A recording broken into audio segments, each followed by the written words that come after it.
La guitarra maldita de Don Rafa. Esto que voy a contar no salió en ninguna noticia, ni está en internet, pero mi abuelo siempre juraba que era cierto. Él decía que en el pueblo de su juventud hubo un músico llamado Rafael, al que todos conocían como Don Rafa. Tocaba la guitarra en fiestas, serenatas y hasta en la iglesia. Nadie podía igualar su estilo. Según mi abuelo, Don Rafa tenía una guitarra distinta a todas. Era clara, con marcas raras en la madera, como símbolos quemados. No se sabía de dónde había salido. Algunos aseguraban que la había comprado en una casa de empeño. Otros, que se la habían regalado unos extranjeros que pasaron por el pueblo. Lo único seguro es que desde que la tuvo, la gente comenzó a notar cosas extrañas. Al principio era solo que Don Rafa podía tocar melodías que nadie más sabía. Decían que las aprendía en sueños. La música sonaba tan profunda que los perros se quedaban callados y los borrachos dejaban de hablar para escucharlo. Pero después vino lo raro. Siempre que tocaba, a las 3 de la madrugada exactas, las luces de las casas vecinas parpadeaban. Una noche, en una fiesta patronal, mi abuelo lo vio de cerca. Don Rafa estaba sentado en una silla de madera, con la guitarra en el regazo. La gente bailaba, pero él tenía la mirada perdida. Sus dedos se movían solos, veloces, como si alguien invisible lo guiara. Mi abuelo juraba que por un instante sus ojos se pusieron en blanco, y aún así la melodía seguía. Con el tiempo, Don Rafa comenzó a cambiar. No dormía, se volvió huraño. Y hasta su esposa decía que hablaba dormido en una voz que no era la suya.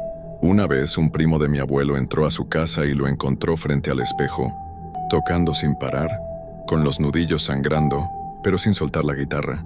Cuando intentó detenerlo, Don Rafa le gruñó con una voz grave que lo hizo retroceder.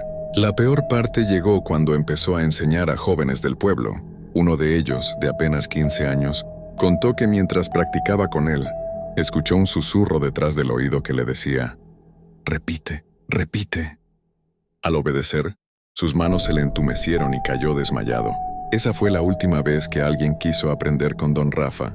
Mi abuelo decía que lo más aterrador ocurrió la madrugada en que su vecino, Lalo, escuchó rasgueos de guitarra provenientes del cuarto de Don Rafa.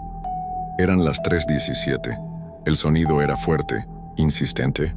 Lalo golpeó la puerta, pero nadie contestó. La empujó y la encontró entreabierta. Lo que vio adentro lo marcó para siempre. Don Rafa estaba sentado en el suelo, la guitarra apoyada en las piernas, y alrededor de él había cenizas en forma de círculo. Sus dedos sangraban, pero seguían tocando. Los ojos estaban en blanco, y de su boca salía un murmullo en un idioma que Lalo no entendió. Al verlo, la guitarra lanzó un sonido grave, como un trueno dentro del cuarto, y las cuerdas se rompieron solas. Don Rafa cayó hacia atrás, inmóvil. Cuando la familia entró corriendo, lo encontraron desmayado. Desde esa noche, nunca volvió a ser el mismo. Intentaron quemar la guitarra, pero el fuego no la consumía. La dejaron entonces en la puerta de la iglesia. Al día siguiente ya no estaba. Nadie supo quién la recogió. Con el paso del tiempo, Don Rafa dejó de tocar y murió enfermo, apagado. Pero mi abuelo siempre decía que no era él quien había enfermado, sino que el demonio se había llevado lo que quedaba de su alma el día que dejó la guitarra. Lo inquietante es que años después, algunos vecinos aseguraban escuchar la misma melodía en las madrugadas, tocada por alguien que no estaba ahí. Y más raro aún, en una casa de empeño de la ciudad cercana apareció tiempo después una guitarra clara con símbolos grabados y las cuerdas cambiadas recientemente.